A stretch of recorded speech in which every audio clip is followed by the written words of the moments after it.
झारखंड के पूर्व मंत्री भानु प्रताप शाही ने मुख्यमंत्री हेमंत सोरेन को नसीहत दी है और इस नसीहत के बाद झारखंड की सियासी सरगर्मी तेज हो गई है। आज इसी को लेकर हम चर्चा करेंगे। हमारे साथ कांग्रेस के मीडिया प्रभारी राकेश सिन्हा मौजूद है। बातचीत करते हैं कि भानु प्रताप शाही ने मुख्यमंत्री हेमंत सोरेन को नसीहत दी है। साथ ही उनका कहना है कि महागठबंधन में बिना मेल का ही महागठबंधन जो है वो चल रहा है। ये कितनी बड़ी विडंबना है कि जो स्वास्थ्य विभाग में भ्रष्टाचार के आरोपी हैं भानु प्रताप शाही, अब वो भी नसीहत दे रहे हैं। हमें समझ में नहीं आता कि कैसे भानु प्रताप शाही जैसे लोगों के मुंह से नसीहत निकलता है। वो अपने आप को नसीहत दे ले। जब वो स्वास्थ्य मंत्री थे तो उन्होंने जो भ्रष्टाचार किया है इस राज्य में स्वास्थ्य विभाग में, पूरी उनकी परत खुली हुई है। क्योंकि वो भाजपा में चले गए हैं इसलिए ईडी उनके दरवाजे नहीं जा रही है, और अगर ईडी उनके दरवाजे चली जाती तो नसीहत देने लायक भी नहीं रहते। उनका कहना है कि मुख्यमंत्री हेमंत सोरेन ने अपने स्वार्थ की वजह से झारखंड को गर्त में भेजने का काम किया है। जनता कभी माफ नहीं करेगी। अपने स्वार्थ की वजह से इस देश को अगर किसी ने गर्त में भेजा है तो आजकल जो भानु प्रताप शाही के नए नेता हैं ना, देश के प्रधानमंत्री, वो भानु प्रताप शाही से पूछिएगा। बहुत रील बनाते हैं वो। कभी एक रील ये भी बना लें कि विश्व बैंक जैसी चिड़िया का नाम भानु प्रताप शाही ने सुना है। उसने ये कह दिया है कि देश के प्रधानमंत्री नरेंद्र मोदी जी के नेतृत्व में भारत विश्व का सबसे बड़ा कर्जदार देश बना है। तो भानु प्रताप शाही जी नसीहत दें देश के प्रधानमंत्री को। उनका ये भी कहना है कि राजद को सम्मान मिला, झारखंड में कैबिनेट में जगह भी दी गई, लेकिन बिहार में झारखंड मुक्ति मोर्चा को धक्का मार कर निकाला गया है। मेरे अंगने में इन भ्रष्टाचारियों का क्या काम है? एक गाना है कि मेरे अंगने में तुम्हारा क्या काम है। तो मेरे अंगने में भानु प्रताप शाही का क्या काम है? वो अपना देखें। मधु कोरा उनके पार्टी में है। इस राज्य के सबसे बड़ा भ्रष्टाचारी ये कौन कह रहा था? भारतीय जनता पार्टी के लोग कह रहे थे। तो आज मधु कोरा उनके पार्टी में है। मुख्यमंत्री से लेकर के कई राज्यों के मुख्यमंत्री से लेकर कई केंद्रीय मंत्री तक उनके साथ मंच साझा कर रहे हैं। तो भानु प्रताप शाही अपने गिरेबान में झांक के देखें पहले। अच्छा, उन्होंने एक बात का जिक्र किया। उनका कहना है कि महागठबंधन जो है 1932 खतियान की बात करती है, लेकिन राजद के ही मंत्री के एक बेटे जो है बिहार में अपनी किस्मत आजमा रहे हैं, चुनावी मैदान में है और अभी भी उन्हें मंत्री पद दिया गया है। तो सरकार इस पर विचार क्यों नहीं कर रही है? भानु प्रताप शाही जी को अपना कुछ सोच है या नहीं है? विधानसभा का चुनाव कैसे लड़ा जाता है वो वहां का वोटर होगा। तो वही कहना है उनका कि महागठबंधन की सरकार बात करती है 1932 की। एक मंत्री इन लोग बनाए हैं राजद कोटे के, उनके बेटे जो है बिहार में जाकर चुनाव लड़ रहे हैं। तो ये लोग 1932 की बात क्यों कर रहे हैं? फिर हमें यह लगता है कि निशिकांत दुबे कहाँ के हैं? भागलपुर के। वो झारखंड से आकर के, झारखंड में आकर के सांसद बने हैं ना। भारतीय जनता पार्टी बोले कि हम 1932 खतियान का विरोध करते हैं इसलिए हम निशिकांत दुबे को झारखंड से सांसद बनवाए। बोले भानु प्रताप शाही? बोल पाएंगे? पूछिएगा उनसे ये प्रश्न। अच्छा, क्या महागठबंधन में सब कुछ ऑल इज वेल है राकेश जी? क्योंकि बिहार में जो तस्वीरें आई, बिहार में जिस तरीके से ये कहा गया कि जेएमएम जो है वो 12 से 13 सीटों पर चुनाव लड़ना चाहता है, लेकिन 6 सीटों पर आकर जेएमएम का कहना है कि अलग चुनाव लड़ेगा क्योंकि उन्हें अंधेरा में रखा गया। सीट शेयरिंग को लेकर चर्चाएं उनके साथ नहीं की गई। साथ ही सिर्फ राजद पर ही आरोप नहीं लगाया गया है, कांग्रेस पर भी आरोप लगाया जा रहा है जेएमएम की तरफ से, और ये कहा जा रहा है कि सीट शेयरिंग को लेकर इन लोगों की बातचीत जो है हम लोगों से नहीं हुई थी। हम लोगों को ये कहा गया था कि सम्मानजनक सीटें जो है वो दी जाएगी, लेकिन नहीं मिला सीट। देखिए, मुझे लगता है कि कांग्रेस के ऊपर यह आरोप नहीं लग सकता, इसलिए कि कांग्रेस हमेशा से व्यापक महागठबंधन के पक्ष में रही है, पक्षधर रही है। और हमने महागठबंधन के निर्माण के लिए, महागठबंधन में एकजुटता के लिए, महागठबंधन की एकता के लिए हमने काफ़ी त्याग भी करने का काम किया है। इसके कई उदाहरण भी हैं। तो स्वाभाविक तौर पे ये इल्ज़ाम हमारे ऊपर तो नहीं लग सकता। ये इल्जाम लगा है कि जब पटना में बैठक रखी जा रही थी, महागठबंधन के तमाम नेता मौजूद थे, जब तेजस्वी यादव खुद पूछे कि कौन कौन से एसटी रिजर्व सीट है, कहां से किसको उठाया जाए, तो ऐसे में कांग्रेस ने भी चुप्पी साधी उस वक्त।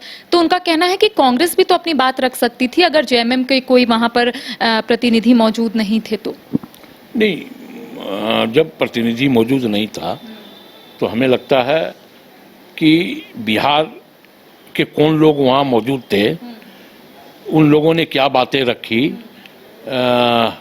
ये मुझे इसकी जानकारी है नहीं, क्योंकि मैं बिहार में तो हूँ नहीं, मैं झारखंड में हूँ और ये मामला बिहार में था।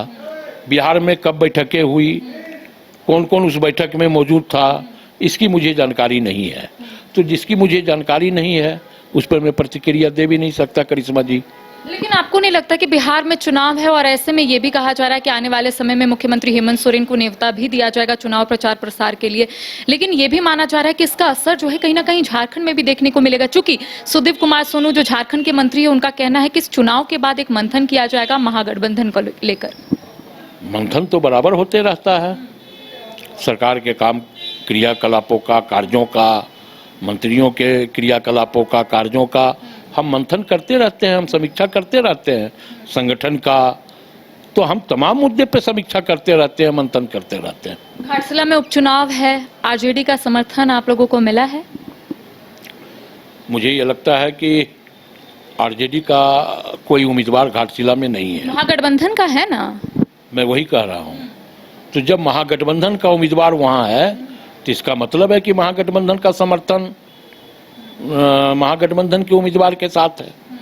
कहा जा रहा है कि कुर्मी समुदाय बायकॉट कर रहा है घाटशिला उपचुनाव को। नहीं, मैं ये समझता हूँ कि वोट बहिष्कार किसी भी समस्या का समाधान नहीं होता।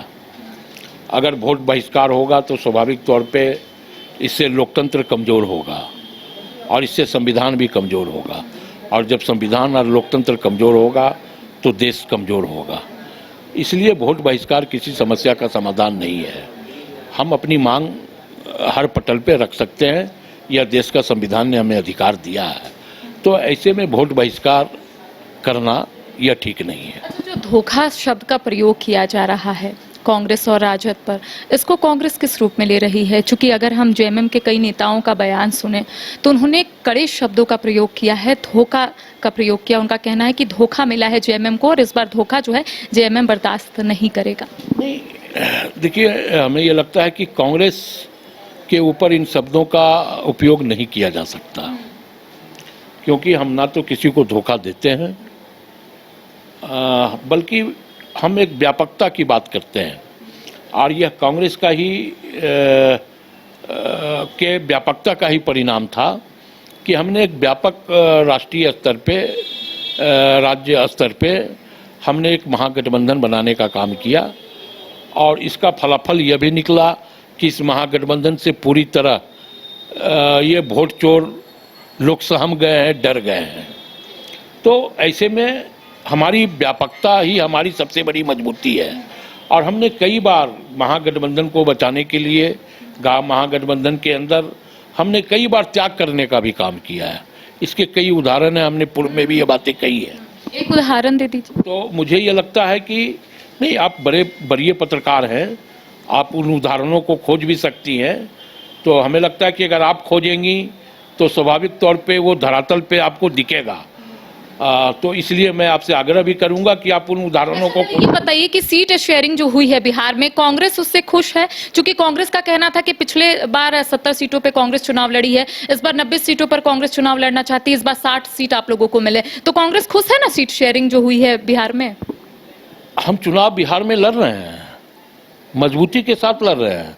हमें कितनी सीटें मिली ये महत्वपूर्ण नहीं है, महत्वपूर्ण यह है कि हम बिहार के 243 सीटों पे चुनाव लड़ रहे हैं। तालमेल भी तो नहीं बैठ पा रहा है ना बिहार में, फ्रेंडली फाइट कई सीटों पर हो रही है। आपके नज़र में तालमेल नहीं बैठ पा रहा होगा, लेकिन हमें ये लगता है कि जो नेतृत्व के समक्ष तमाम बातें आई है, नेतृत्व के संज्ञान में है और हम नए बिहार के लिए चुनाव लड़ रहे हैं। इसलिए मैंने कहा कि कांग्रेस त्याग करना भी जानती है, क्योंकि हमें नया बिहार बनाना है। चलिए, कांग्रेस त्याग करना भी जानती है और बिहार में एक नया दृश्य जो है वो कह सकते हैं कांग्रेस क्रिएट करना चाहती है, दिखाना चाहती है। लेकिन दूसरी ओर झारखंड को लेकर लगातार सवाल उठ रहे हैं। जब से मंत्री सुदीप कुमार सोनू ने बयान दिया है, उनका कहना है कि जो धोखा मिला है झारखंड मुक्ति मोर्चा को, ये झारखंड मुक्ति मोर्चा कभी नहीं भूलेगा और चुनाव के बाद एक मंथन किया जाएगा महागठबंधन को लेकर। सहयोगी नूतन के साथ करिश्मा सिन्हा, न्यूज 22 को रांची। अरे कहाँ चले सुबह सुबह? अरे चिंटू इंजीनियर, घर बन रहा है ना, टीएमटी रिबार लेना है। कौन सा? कोई भी सस्ता वाला। और नया फोन? हाँ। ये कैसे लिया? ये स्टोरेज, कैमरा, डिस्प्ले सब चेक करके लिया है। अच्छा, तो फोन के लिए इतना रिसर्च और घर के लिए? मतलब टाटा स्टील आशियाना पे रिसर्च करोगे तभी पता चलेगा कि टाटा टिस्कॉन 550 SD में है बेहतर ताकत और लचक, जो आपके घर को दे सुरक्षा के साथ सेविंग्स भी। क्या हुआ? पहले रिसर्च करनी है ना। टाटा टिस्कॉन 550 SD, समझदार बने, बेहतर चुने। शहर की भीड़ से बोर हो गए हो? तो चलिए आज नए वाइब में आपको लेके चलते हैं, जिसका नाम है वैदिक विलेज। एम्स पटना से 10 मिनट की दूरी पर नौबतपुर में स्थित ये सोसाइटी सिर्फ आपके लिए है। यहाँ पे मेन रोड 30 फीट की है, रिंग रोड 24 फीट की है और ब्रांच रोड 20 फीट की है। यहाँ मिलेगा आपको स्विमिंग पूल, जॉगिंग ट्रैक, मंदिर और 24/7 सिक्योरिटी कैमरा जैसी बेसिक एमिनिटीज। शांति और सुकून से भरा प्लॉट चाहिए तो सोचना बंद करो, अभी कॉल करो नीचे दिए हुए नंबर पे। घर रहने का मकान भर नहीं, ये खुशियों की तिजोरी है। दरवाजे पर दस्तक देता पड़ोस, खिड़कियों से उमड़ आता आसमां, तारों में उलझी ऐसी ना जाने कितनी दास्तां। कहती हैं चले डायमंड सिटी, एक सफर हम सफर के साथ अपने घर तक। Diamond city, life long bonding, 500 से ज्यादा खुशहाल डायमंड परिवार। जल्दी करें, सिर्फ 200 फ्लैट बाकी। आज ही बुक करें अपना आशियाना।